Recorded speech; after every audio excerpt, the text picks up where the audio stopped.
Speeches of Lal Bahadur Shastri, Prime Minister of India, addressing a public meeting in Allahabad. All of us know that our achievements in agricultural sector have not been up to the mark. What we need now is a program of concrete action.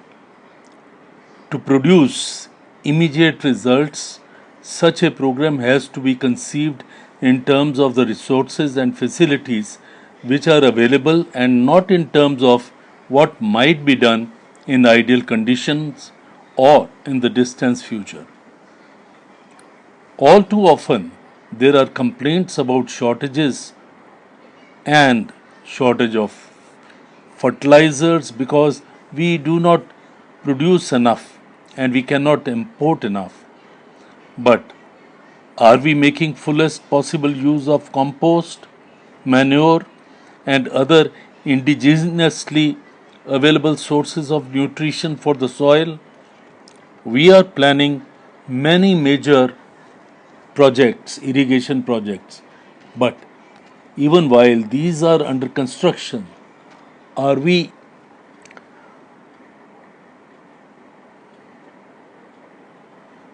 doing our best to use the minor irrigation? Cannot more wells be dug?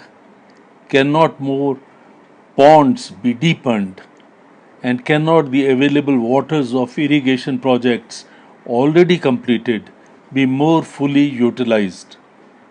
Surely these are within our reach, and if we go about our task in a spirit of self help, we have to make a determined effort to find our requirements from within the country and not always depend on imports and foreign materials which we can afford to do without.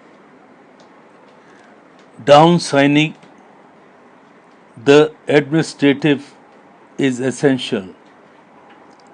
Whether we think of short term problems or of our long term problems of agriculture or of industry, without improving the administration, it will not be possible to control prices, effect a more equitable distribution of available supplies, or do any other thing which we must do in order to impart stability to economy.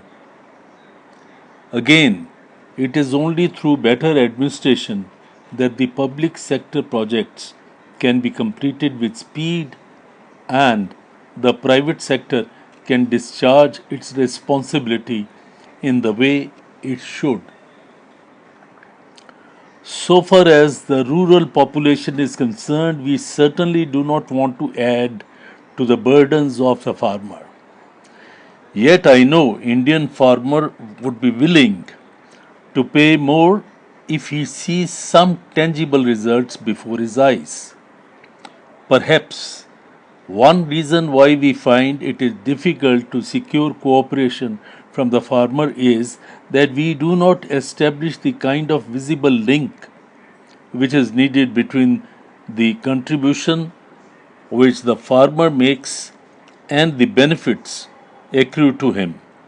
The farmer sees the government as collecting the tax, collection of revenues through its district administration.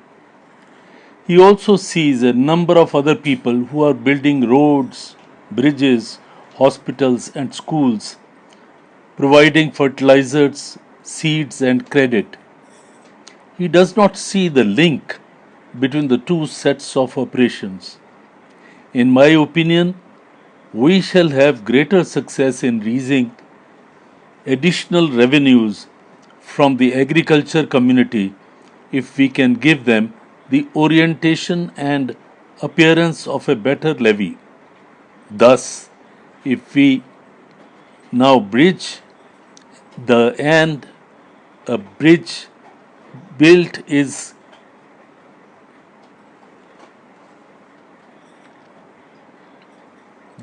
thus if a new bridge is built and a toll is charged for it, the user understands its logic and feels that he is paying for a service and not being taxed. The same logic applies to the other amenities that we provide. It is thus essential that our export drive should do even better. Here again is a subject for which center is responsible in the matter of form, but in substance, the effort to increase our exports depend on considerably on the support and cooperation of the state governments. It is also to be realized that the sales tax and other things which are not really meant to affect the export trade are levied in a way which hampers our exports and raises their prices. May I suggest to the state governments that it would be desirable to have a special cell in the appropriate department in states which will concentrate attention on exports and give support and cooperation to measures for increasing our earnings of foreign exchange. Perhaps such cells already exist in some of the states. Other states can also follow suit. Another matter in which cooperation between states is most essential is in respect of programs relating to irrigation and flood control. It often happens that steps taken in one state lead to serious difficulties in another. For instance, there is a problem of waterlogging which has a vital bearing on agricultural production. We have seen in recent months how vast areas of good agricultural land have been rendered unusable by flood waters which cannot be drained out. The worst situation is in Punjab, Delhi, and parts of Uttar Pradesh. This is a problem which has to be dealt with on regional basis, and I think it would be desirable to consider establishment of a special body to study this problem and to make concrete recommendations. I feel certain that if we can deal with this problem effectively, we would have made a substantial contribution towards increasing food production. I should like to say a word about the relative roles of the private sector and the public sector. Our objective is socialism. This does not mean immense growth of the public sector. Each plan sets out what the private sector will do and what the public sector will do. Failure in either sector affects the plan and creates imbalances in the economy. We have therefore to ensure that the targets allotted in our plan to the private sector no less than those allotted to the public sector are fulfilled. The private sector has had and will continue to have a role to play in our expanding economy. In the context of rising prices and the difficulties which the common man has to face about basic consumer goods, it's necessary for some of the consumer goods in industry to be developed in the public sector. I believe that the government should also set up textile mills, sugar factories, and plants for manufacture of cement, drugs, and medicines.